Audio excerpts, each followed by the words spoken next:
Hi, I am Mary O'Dwyer with Mary's Blue Door. Wanted to welcome everybody to 2019, and I wanted today to talk a little bit about feelings and the breath. You see, we learn very quickly when we're young that if we don't want to feel a feeling, we hold our breath. And this works so well for us that we continue to do that through our whole life. And when we do that, those emotions get stopped, repressed, suppressed, put somewhere in our body. Because you see, emotions are energy in motion. And this energy of the emotion can't move unless there's breath to help move it. That's why often when we're in a stressful situation, you'll find yourself holding your breath. Especially obvious in the car. Let's say you're in the car and somebody almost hits you or something stressful happens. We don't stop and take a nice de-stressing breath.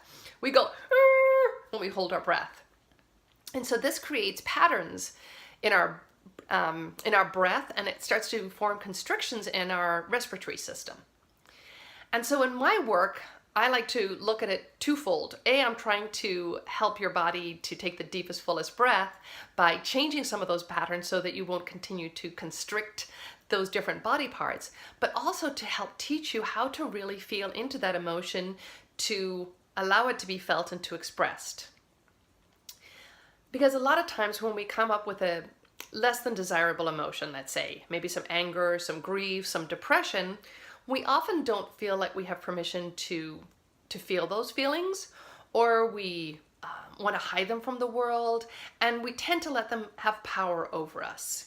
And we become, there's fight or flight, but what we forget about is there's also freeze. So sometimes some emotions can actually put us in a freeze mode.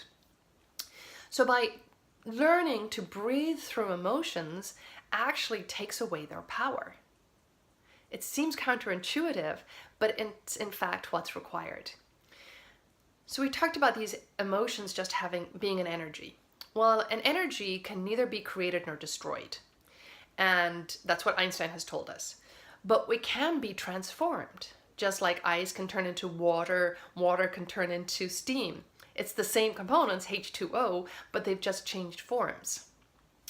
So with the emotions, the same thing can happen.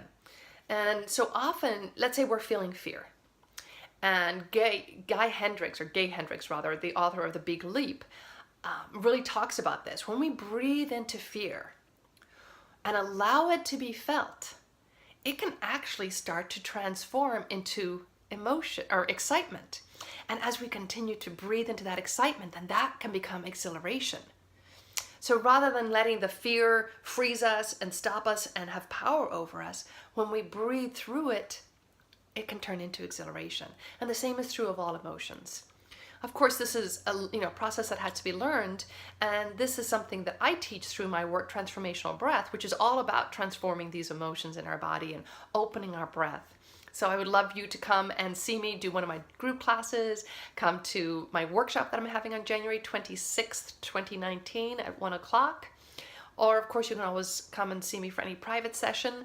I also do a lot of work with emotional support of essential oils, because these are there to help us to move through the emotions these give us a little extra support sometimes to move through some of those emotions that we may need help with.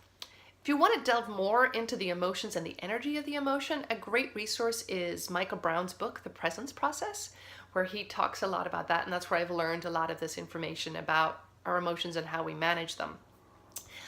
And of course I've learned from Judith Kravitz and the Transformational Breath Foundation how to work with the breath through the emotions. So anyhow, I hope you have a wonderful day. Thank you for listening, and I look forward to seeing more of you and for you seeing more of me in 2019.